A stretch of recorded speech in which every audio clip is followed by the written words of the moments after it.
40 some years later, we're still here. Huh? In April 2025, the internet exploded with videos claiming Tony Beets had been sentenced to life in prison. Over 210,000 people watched in shock as AI-generated content spread lies about the gold rush legend. But while those prison rumors were complete garbage, the real story behind Tony Beets is far more devastating than any clickbait headline. Behind that gruff exterior and endless gold hauls lies a man who's lost more than most people can imagine. The tragedy isn't what you think it is, and what really happened to Tony Beets will leave you speechless. Social media went absolutely insane when videos started circulating that Tony and his son Mike Beets were behind bars for life. The clips looked professional, sounded convincing, and had millions believing that the mining legend's empire had crumbled. Channels were pumping out content claiming the father-son duo had been involved in some intense legal battle that authorities kept under wraps. The speculation was wild. What could they have possibly done? Illegal mining operations? Environmental destruction on a massive scale? The videos asked all the right questions to keep people hooked. But here's the kicker. It was all fake, completely fabricated. Snopes and multiple fact-checkers tore these videos apart, exposing them as AI-generated nonsense designed purely for clicks and views. The so-called evidence? Nothing. The court documents? Didn't exist. The legal battle? Pure fiction. Tony and Mike were never arrested, never sentenced, and definitely weren't rotting in some prison cell. However, there was a tiny seed of truth buried in the lies. Back in 2017, Tony actually did face legal trouble. His crew poured gasoline into a dredge pond on the Indian River and set it on fire during filming. They called it a Viking baptism. Authorities called it an environmental violation. Tony and his company Tamarack Inc. got slapped with over $31,000 in fines for breaking the Yukon Waters Act. That real incident became twisted and exaggerated into life imprisonment rumors years later. But the actual tragedies Tony faced had nothing to do with prison bars or legal drama. December 1992 should have been a celebration for the Beets family. Tony and his wife Minnie welcomed their daughter Jasmine into the world, a baby girl who was supposed to grow up running the mines alongside her siblings. But fate had other plans, and what happened next would haunt Tony forever. Jasmine was born with an extra chromosome, a condition that complicated everything from day one. The family did everything they could, but on March 1, 1993, just 2.5 months after taking her first breath, Jasmine passed away. She never got to see her first spring in the Yukon, never got to hear her father's voice boom across a mining site, never got to be part of the empire her siblings would help build. Most people would try to forget that kind of pain, bury it deep, and never speak of it again. Not Tony. He did something that showed just how deeply that loss cut into him. He got a tattoo of a jasmine flower permanently inked on his hands, complete with her birth date and death date. Every single day, when Tony grips machinery, shakes hands or counts gold, he sees that reminder, his daughter's memory literally in his hands. That tattoo isn't just ink, it's a father's eternal promise to never forget the child he barely got to hold. While the world knows Tony as this tough, no-nonsense mining boss who cusses out his crew and demands perfection, that jasmine flower tells a different story. Underneath all that rough exterior is a man still grieving a loss that happened over 3 decades ago.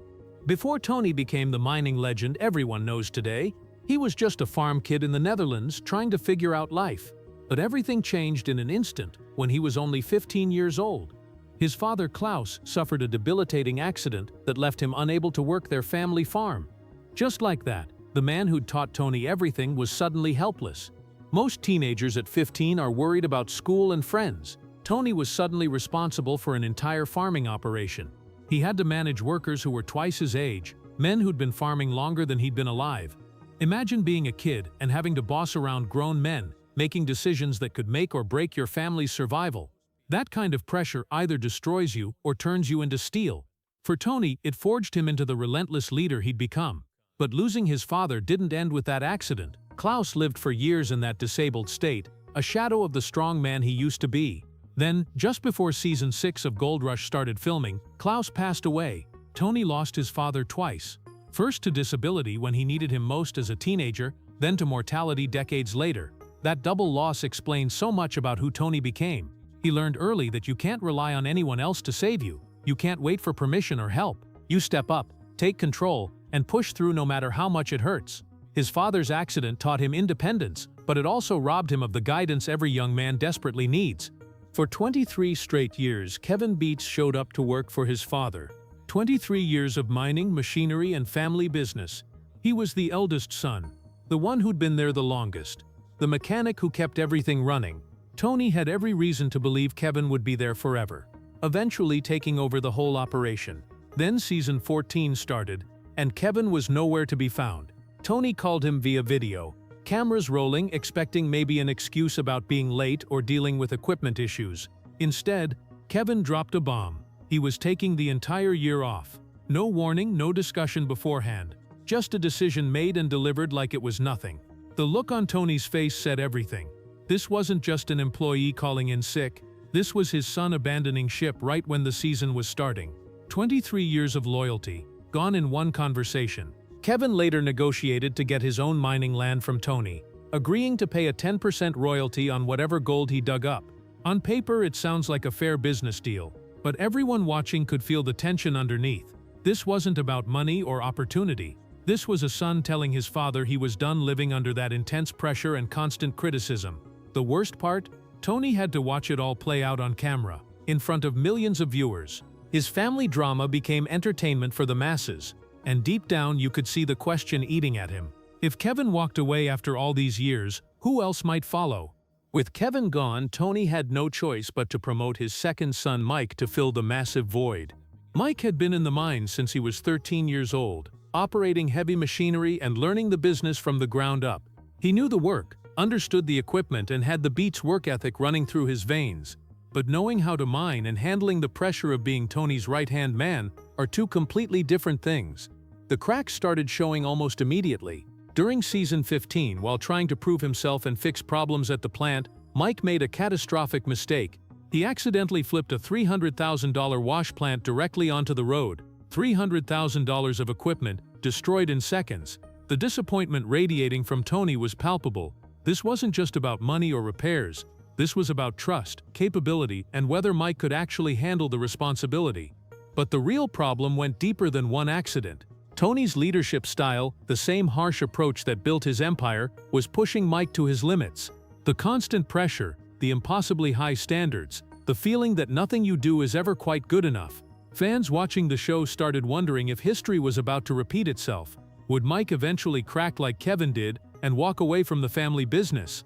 The tension between father and son became one of the main storylines, and not in a good way. Every mistake Mike made was amplified, every success overshadowed by Tony's next demand. You could see it building toward something, a breaking point where Mike would have to choose between his father's approval and his own sanity. Tony Beets is 65 years old now, and for the first time in his life, he's openly talking about retirement. The man who seemed like he'd mine until his dying breath is finally admitting he might not have many seasons left. But stepping away isn't as simple as just handing over the keys. The pressure he's putting on his children to continue the dynasty is immense, and you can see them struggling under the weight of that expectation. His kids grew up in this business, learned everything from their father, and have proven themselves capable time and time again. But here's the reality nobody wants to say out loud. Mining in the Klondike is dying. The region has been mined for over 100 years, and the good ground is almost gone. Tony himself admitted it. There's no new ground opening up, nobody's leasing out quality claims at reasonable prices, and the gold that made fortunes for generations is running dry. So what exactly is Tony passing down? A legacy, sure, but also an industry with an expiration date. His children have to decide if they want to fight for scraps in a dying gold rush, or if they should walk away and build something new. Monica seems committed. Mike is hanging on by a thread, and Kevin already made his choice. Bianca stayed completely out of it from the beginning, refusing to even appear on camera. The Beets empire that seemed unstoppable is facing the one enemy Tony can't intimidate or outwork: time itself. And the question haunting everyone is whether this dynasty dies with the man who built it. The internet wanted Tony Beets behind bars, sentenced to life in prison for crimes he never committed. They wanted scandal, corruption, and a dramatic fall from grace. But the real tragedy of Tony Beets is so much more human than that. It's the daughter who never got to grow up, whose memory he carries on his hands every single day. It's the father who became disabled when Tony was just a kid, forcing him to become a man decades too early, then dying just as Tony finally achieved the success he'd worked so hard for. It's watching your oldest son walk away after 23 years, choosing independence over family legacy. It's seeing your second son crack under pressure, making costly mistakes while trying desperately to fill impossible shoes. It's building an empire in an industry that's slowly going extinct, knowing that everything you sacrificed for might disappear within a generation. The Viking baptism that nearly destroyed his career wasn't about malice or greed. It was about a man who always pushed boundaries, who took risks, and who sometimes pushed too far. Tony Beets didn't go to prison, but in many ways he's been serving a life sentence anyway. A sentence of grief for Jasmine, of pressure to keep the family together, of watching the Klondike goldfields slowly run dry. The question that keeps everyone wondering isn't whether Tony will retire, it's whether the Beets name will survive him, or if Jasmine's death was just the first loss in a family legacy that's been falling apart piece by piece ever since.